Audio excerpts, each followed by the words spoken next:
You gotta say it like you're here. The Frankenstein Mobster.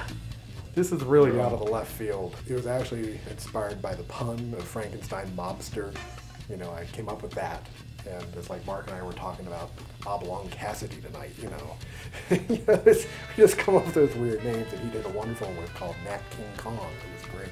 And so I came up with this pun. I realized it had potential to be something, and I spent a lot of time figuring that out. And I really started from the core of the implied peanut butter and chocolate combination we get out of Gangsters and Monsters, rather than going back to the source material for. I actually paid more attention to Gangsters than I did to Monsters. The art style is more inspired by King Kong than it is by anything in the Frankenstein movies or the books or anything like that. Well, if they read it, they'll live forever, look young, have great sex, and become very rich.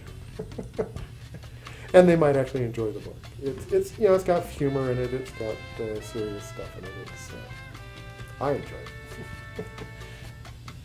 I guess the most I can hope for from the signing is publicity for my work. I'm trying to promote the Frankenstein Mobster book at the moment, and this is just one stop on the tour. And you know, we get coverage in local television and newspapers and things like that. It makes people more aware of what I'm doing.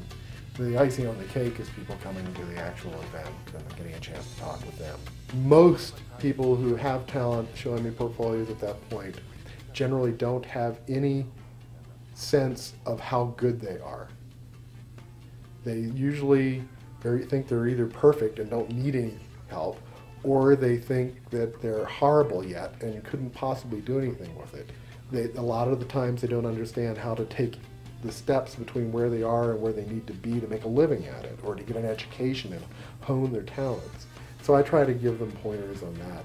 The people who think they're perfect, it's hopeless and they go away. The people who need some help with their self-esteem, need to have some help revisualizing just exactly how good they are and what potential they have. I usually am able to say some things to them that hopefully will get their attention and give them a pointer as to where they can go to follow their dreams. But there's an awful lot of people that do this just for a paycheck. I never have. We tend to go where our interests lead us rather than where the money is. We never really picked up on that follow the money aspect. Although, interestingly enough, when you follow your dreams, the money tends to follow you. I guess maybe I discovered Mark Hempel when we were working in fanzine days. I thought you said you weren't filming this. Mark and I have been working together since 1974. After I moved out to Baltimore to join Mark at Inside Studios, we did our individual projects initially, and then we started collaborating on various things like Mars or Blood of the Innocent, Breathtaker. I usually like stories with a great deal of characterization, drama, emotional power to it, maybe some humor. Irony, I like irony a lot. You would. Just the stuff that makes a good story in any format, really. A lot of comics don't pass the test, really. I don't know, Sandman was fun. Working with Mark on Breathtaker was very satisfying. And my current project, My Faith in Frankie, is a very entertaining little romance story. I don't know how it ended because they didn't send me the lettering for the last few pages. I think there's something kinky in there, I'm not sure. I don't know, it's something I don't do a lot. I don't do a lot of collaborating.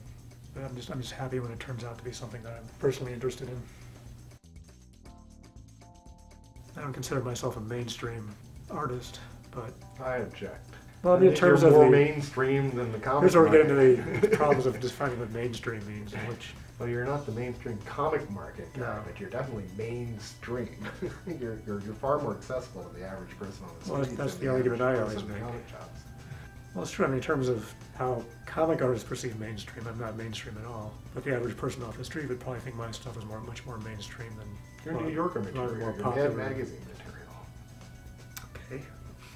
I just convince them of that. Well, I could be busy enough doing my own work, but that's not a problem. I also have to pay the bills, and so doing stuff for mainstream companies, so to speak. I have no problem with that as long as I'm able to connect with the material and have something to bring to the project.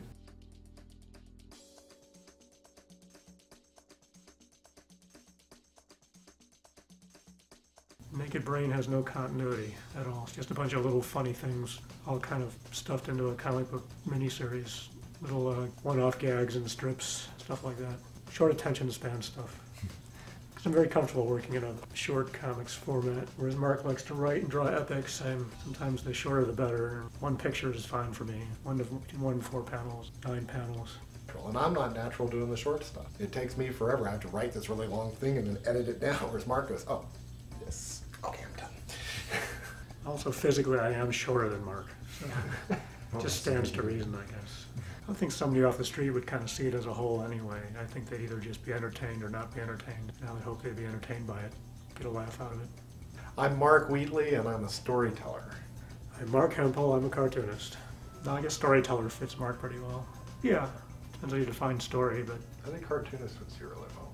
if I had to pick one, yeah, I mean, it sounds very, I'm comfortable telling stories almost in a lot of different ways. too specific, But you're very comfortable telling stories as a cartoonist, yeah. specifically. But I also like doing paintings and other things, so it kind of limits me when I say that out. It doesn't feel correct, but if I had to pick one nomenclature out of all of them, that would be it probably. And the problem is, of course, is that labels are always pasted on the outside of the bottle. If they're pasted on the inside, they get all soggy. It would be awful, So, wouldn't it? Yeah, but they're not the content. and my stuff's more in the direction of the alternative thing, I guess you'd say, but I don't really Well, you make fun of anything categorize that, it. You make fun of anything that takes itself seriously or has any sense Well, of yeah. pomposity about it. And frankly, there's just as much of that stuff in the alternative market as there is in the mainstream. So my stuff's more alternative without the pomposity or something. Well, you have your own brand. Well, somebody else can make fun of me then. Right. That particular strip I ripped off from an old Skippy cartoon. I haven't told anybody about that yet, but There you go. I'm happy to admit it because Skippy was cool. Your lawyers will be in touch with their lawyers.